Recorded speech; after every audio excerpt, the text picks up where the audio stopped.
Bonjour à tous et bienvenue dans cette nouvelle vidéo dans laquelle je vais vous expliquer l'expression « jouer les Cassandres ». Tout d'abord, que signifie cette expression?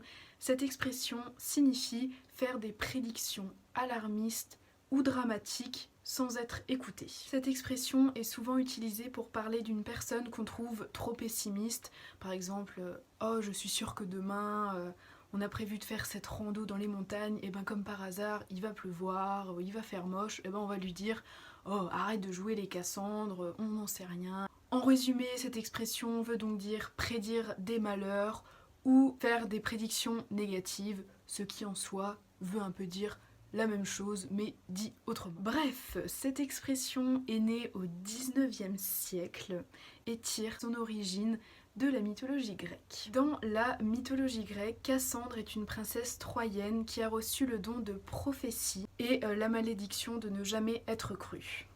Par don de prophétie, entendez don de prédiction, donc elle avait le don de prédire les événements qui allaient se passer. Cassandre est la fille de Priam qui est le roi de Troie et d'Écube. Cassandre est aussi la sœur de Paris, donc c'est un personnage très connu dans la mythologie grecque. Il est connu pour avoir déclenché la guerre de Troie. Mais avant de dire quelques mots sur cette guerre de Troie que Cassandre avait prédit, petit retour en arrière, petit focus sur comment Cassandre a obtenu ce don de prédiction ou de prophétie. Cassandre était tellement belle que le dieu Apollon, donc c'est le dieu des arts, de la musique, de la beauté masculine, de la poésie, etc., en tomba amoureux. Pour conquérir la belle, Apollon promit à Cassandre la faculté de prédire l'avenir en échange de leurs ébats. Ainsi fut fait, mais au dernier moment, Cassandre se refusa au bel Apollon.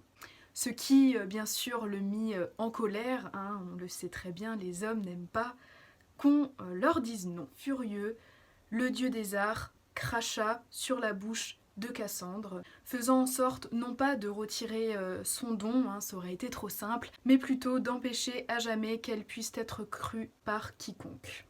Ainsi, ayant reçu ce don de prédiction couplé à une malédiction de ne jamais être crue, Cassandre avait prédit à sa mère qui était enceinte de Paris que l'enfant qu'elle portait causerait la perte de Troie. Le temps passe, Paris naît et un jour, je ne vais pas rentrer dans le détail dans cette vidéo, mais voilà, un jour, il décide d'enlever Hélène qui est la femme de Ménélas, le roi de Sparte.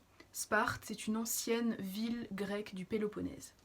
Avant qu'il ne fasse ceci, Cassandre avait prévenu son frère et lui avait déconseillé très fortement de se rendre à Sparte parce qu'elle avait prédit l'enlèvement d'Hélène et ce qui allait s'ensuivre, donc la guerre de Troie.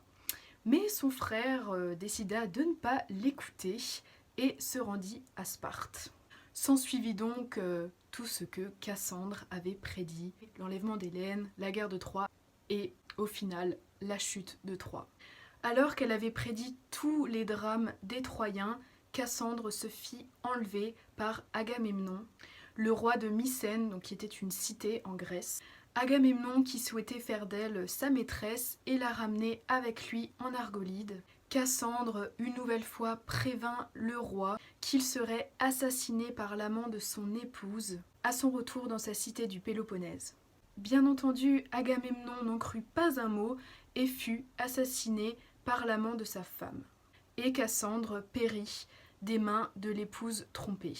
Donc l'épouse de Agamemnon, je ne l'ai pas précisé, mais elle s'appelait Clytemnestre. C'est un peu compliqué à dire. Mais voilà, donc cette vidéo est maintenant terminée. J'espère qu'elle vous aura plu, que vous aurez appris plein de choses. Je vous dis à très bientôt dans une nouvelle vidéo. Je vous souhaite beaucoup de bonheur et surtout, prenez soin de vous. Bye!